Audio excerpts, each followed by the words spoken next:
World wide വെബിൻ്റെ ഉപജ്ഞാതാവാണ് Tim Berners-Lee. അദ്ദേഹത്തിൻ്റെ മഹത്തായൊരു സംഭാവനയാണ് HTML ടാഗുകൾ.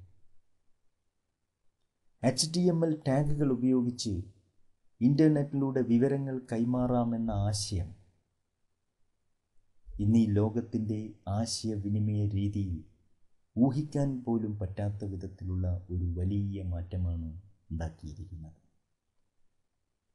ഇന്ന് ലഭ്യമായിരിക്കുന്ന കോടാനുകോടി വെബ്സൈറ്റുകൾ ഇൻ്റർനെറ്റിൽ വിന്യസിച്ചിരിക്കുന്നത് അദ്ദേഹത്തിൻ്റെ സംഭാവനയായ HTML ടാഗുകൾ ഉപയോഗിച്ചാണ്.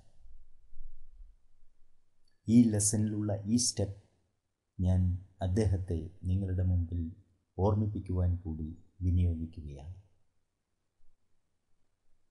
ഇപ്പോൾ വേൾഡ് വൈഡ് കൺസോർഷ്യം അല്ലെങ്കിൽ W3C എന്ന ഒരു ഓർഗനൈസേഷൻ ഉണ്ടാക്കി അതിലൂടെ HTMLൻ്റെ പുതിയ സ്റ്റാൻഡേർഡ്സ് ഉണ്ടാക്കുകയും അതിലൂടെ ഇൻ്റർനെറ്റിനെ നിയന്ത്രിക്കുകയും ചെയ്യുന്ന പ്രവർത്തനത്തിൽ ഏർപ്പെട്ടിരിക്കുകയാണ് അദ്ദേഹം. ഇപ്പോഴും ഇൻ്റർനെറ്റിനെ നിയന്ത്രിക്കുന്നത് ടിം ബെർണേഴ്സ്-ലീയുടെ നിയന്ത്രണത്തിലുള്ള W3C എന്ന ഓർഗനൈസേഷൻ.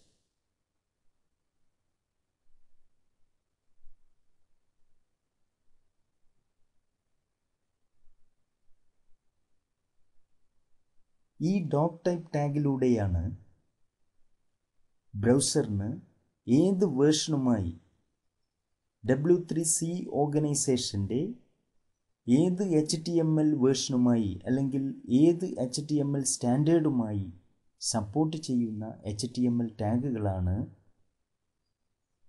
ഒരു വെബ് പേജ് നിർമ്മിക്കാൻ ഉപയോഗിച്ചിരിക്കുന്നത് എന്ന് മനസ്സിലാക്കി കൊടുക്കുന്നത്. അതുകൊണ്ട് തന്നെ ഒരു വെബ് പേജിൽ HTML ടാഗുകൾ ആരംഭിക്കുന്നതിന് മുമ്പായി ആദ്യ വരിയിൽ തന്നെ ഡോക്യുമെൻ്റ് ടൈപ്പ് ടാഗ് എഴുതണം.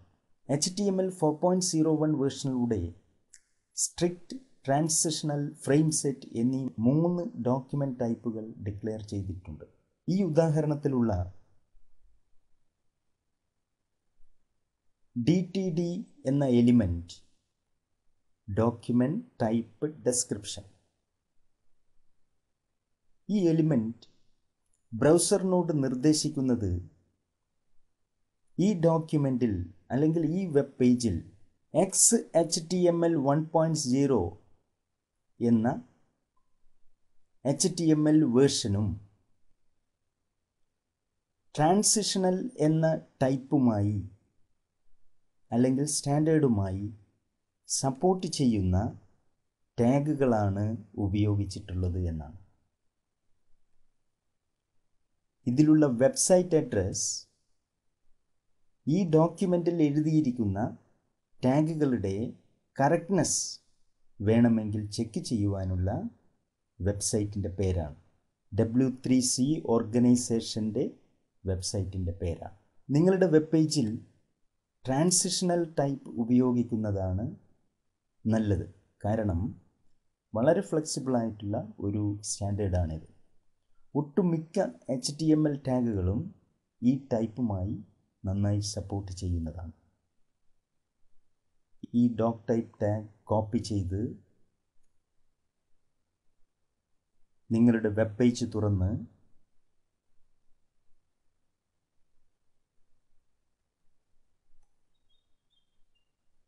അതിൻ്റെ സോഴ്സ് കോഡിൽ ആദ്യ വരിയിലായി പേസ്റ്റ് ചെയ്യുക.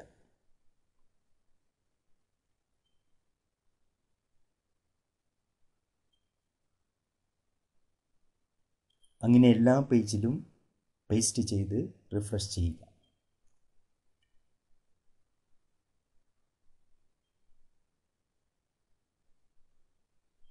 മൈലിസ് എന്ന പേജ് തുറന്ന് അതിൻ്റെ സോഴ്സ് കോഡിൽ ആദ്യ വരിയിൽ പേസ്റ്റ് ചെയ്യുക, സേവ് ചെയ്ത് റിഫ്രഷ് ചെയ്യുക.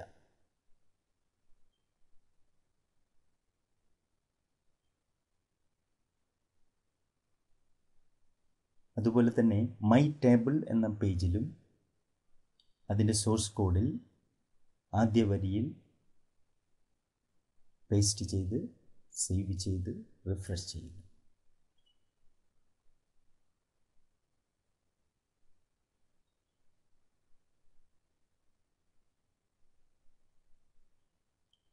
ക്ലോസ് ചെയ്ത് അടുത്ത സ്റ്റെപ്പിലേക്ക് പോവുക.